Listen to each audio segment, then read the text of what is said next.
Tema número 7. Buenas nuevas para las mujeres, parte 2. Releyendo la Biblia. Estos nuevos conceptos que hemos ido aprendiendo y que nos confrontan como mujeres han sido llamados teorías mujeristas y nos obligan a releer la Biblia desde la perspectiva de la mujer porque fue escrita únicamente desde la perspectiva del hombre. Aunque hay un solo autor de la Biblia que es Dios, los escritores han sido muy posiblemente siempre hombres y por eso se ha omitido el punto de vista de la mujer. Por lo que al hacer esta relectura, esto nos traerá mucha luz y nos ayudará a ampliar nuestra perspectiva y a interpretar correctamente la Biblia. Al leer cualquier pasaje bíblico o una historia, debemos formularnos estos cuestionamientos importantes. Primero, ¿quién ha escrito la historia o qué voz es la que relata la historia? Segundo, ¿quién falta o cuál es la voz que falta en la historia? ¿Qué voces no estamos escuchando en la historia? Tercero, ¿qué falta en el texto? ¿Qué se ha omitido en el texto? Cuarto, ¿cuál es el contexto, el ambiente social, cultural, histórico?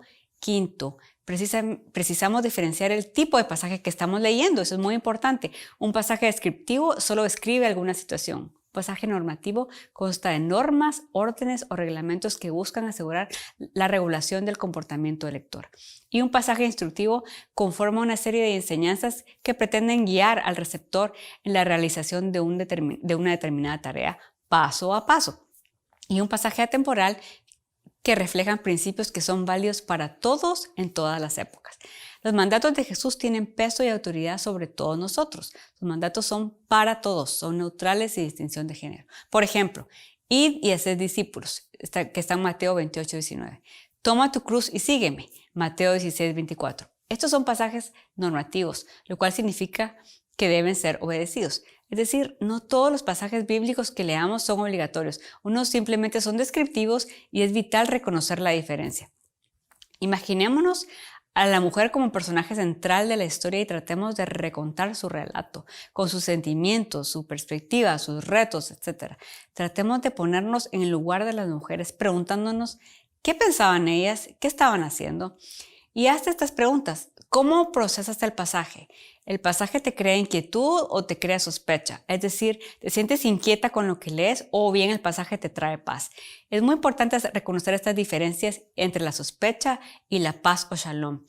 Es importante reconocer esto porque si es de Jesús nos traerá paz, de lo contrario nos inquietará. Para procesar el pasaje, entonces, debemos considerarlo siempre a la luz de la vida de nuestro Señor Jesús, a través de sus palabras, de sus preferencias, sus opiniones, sus compromisos, a la luz de la vida que Jesús modeló para nosotras y hacernos estas preguntas. ¿Qué haría Jesús en esta situación? ¿Cómo reaccionaría Jesús? ¿Qué diría Jesús? ¿Con quién estaría Jesús? Y por último, es importante buscar la armonía. La palabra de Dios es perfecta y no se contradice a sí misma. Ningún pasaje bíblico se contradice con otro, por lo que debemos siempre atender al espíritu de la palabra de Dios y buscar la armonía entre los pasajes. Hablemos de dos pasajes controversiales. Existen ciertos pasajes en la Biblia y hablaremos de dos específicamente que se han utilizado para desacreditar a las mujeres como líderes de los hombres y como pastoras y predicadoras. Estos pasajes se han leído de una manera literal y superficial. También se han leído aislados y se han interpretado fuera de contexto. Tampoco han sido interpretados buscando la armonía de la Biblia en su conjunto, que como ya vimos, nunca se contradice entre sí. Esto desafortunadamente para nosotras las mujeres ha dado lugar a manipulación y en nombre de la palabra de Dios se ha justificado la opresión y muchos abusos en contra de las mujeres. Estudiaremos cada uno de esos pasajes controversiales. Primero vamos a 1 Corintios 11:3 y a Efesios 5:23. Pero quiero que sepáis que Cristo es la cabeza de todo varón y el varón es la cabeza de la mujer y Dios la cabeza de Cristo. Eso está en 1 Corintios 11:3. Porque el esposo es cabeza de la mujer, así como Cristo es cabeza de la iglesia y él mismo es salvador de su cuerpo. Eso dice Efesios 5:23. Estos dos pasajes vemos que la palabra problemática es la palabra cabeza, pues a primera vista denota un sentido de autoridad sobre.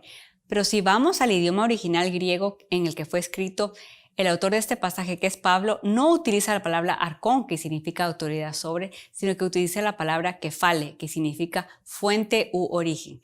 Esta interpretación juega en armonía con el resto de la Biblia, pues veremos claramente que en la Trinidad divina, Padre, Hijo y Espíritu Santo hay completa igualdad, pues son uno solo. Cristo no viene a ser inferior a Dios Padre.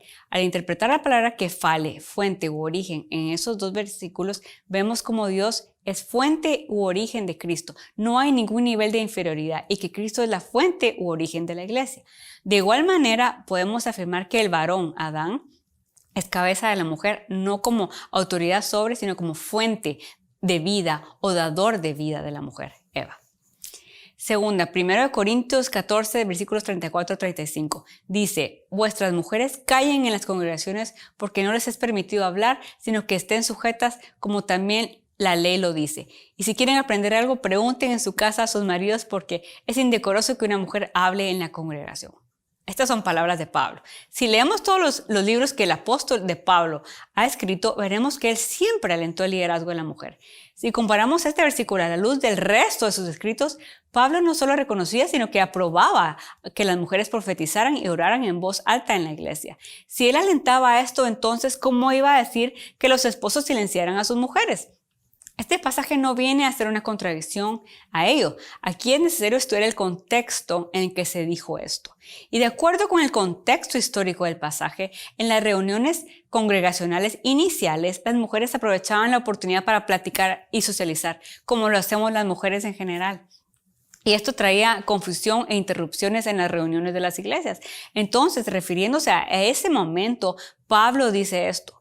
Pero sus palabras en este versículo se referían solo a ese momento, no a la extensión distorsionada con la que se ha tomado este versículo y se ha aplicado en contra de las mujeres. Sin excepción, la Biblia tiene que leerse en su conjunto, pues la Biblia no se contradice. Además, siempre se debe atender al contexto histórico.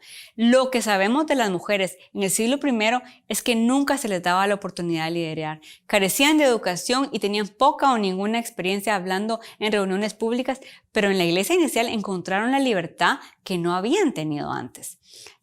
Las instrucciones del apóstol fueron esenciales para hacer esto posible. Pablo generó un ambiente para que las mujeres se educaran y las animó a hacer preguntas y a liderar. En sus cartas siempre reconoció a cierto número de mujeres compañeras en la proclamación del Evangelio. La vemos en 1 Timoteo 2, 11 al 14. La mujer aprende con tranquilidad, con toda sujeción, porque no permito a una mujer enseñar ni ejercer dominio sobre el hombre, sino estar con tranquilidad. Pues Adán fue formado primero, después Eva. Además, Adán no fue engañado sino la mujer. Al ser engañada incurrió en transgresión. En este pasaje también debemos estudiar el contexto histórico en el cual habían falsos maestros de la doctrina y estaban engañando a las mujeres que estaban creyendo estas falsas doctrinas. Entonces se les llama a estar quietas y a aprender las prácticas y doctrinas correctas de los maestros correctos para que no fueran engañadas, pues solo de esta manera podían las mujeres estar preparadas para ser líderes y maestras de la iglesia. ¿Ves esto? Ahora veamos, ¿qué sucede al negarle a una mujer su ministerio, liderazgo o llamado? Los que le niegan esto olvidan que las mujeres son creadas a la imagen de Dios y que son capaces de tomar sus propias decisiones. Los que les niegan esto olvidan que las mujeres han sido salvadas por Jesús para vivir una vida en abundancia, no vidas limitadas ni controladas por sistemas patriarcales. Los que niegan esto olvidan también que el mismo Jesús llamó e invitó a las mujeres a participar con él en su ministerio de establecer el reino de Dios en la tierra. Quien niega a una mujer su ministerio olvida que Jesús incluyó mujeres en las labores de la Gran Comisión, haciendo discípulos, bautizándoles y enseñándoles. Quien niega a una mujer su ministerio olvida que las mujeres han recibido dones individuales del Espíritu Santo y que esos dones se han dado de acuerdo con el plan de Dios y por voluntad del Espíritu Santo y no de acuerdo con el género. Quien niega a una mujer su ministerio se olvida que las mujeres están incluidas en el sacerdocio universal para todos los cristianos que Jesús estableció con su sacrificio. De la misma manera que la salvación es personal, discernir el propósito de Dios para la vida de cada uno es una decisión también personal. ¿Qué te llevas hoy? Recuerda que hay buenas nuevas para ti, mujer.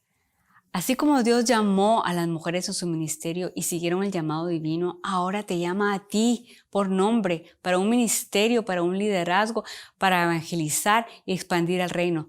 Tú tienes dones y talentos y una voz. Usa todo lo que Dios te ha dado. Él nos ha traído no solo la salvación, sino más buenas nuevas para nosotras las mujeres. Y a ti te invita particularmente a participar en su obra.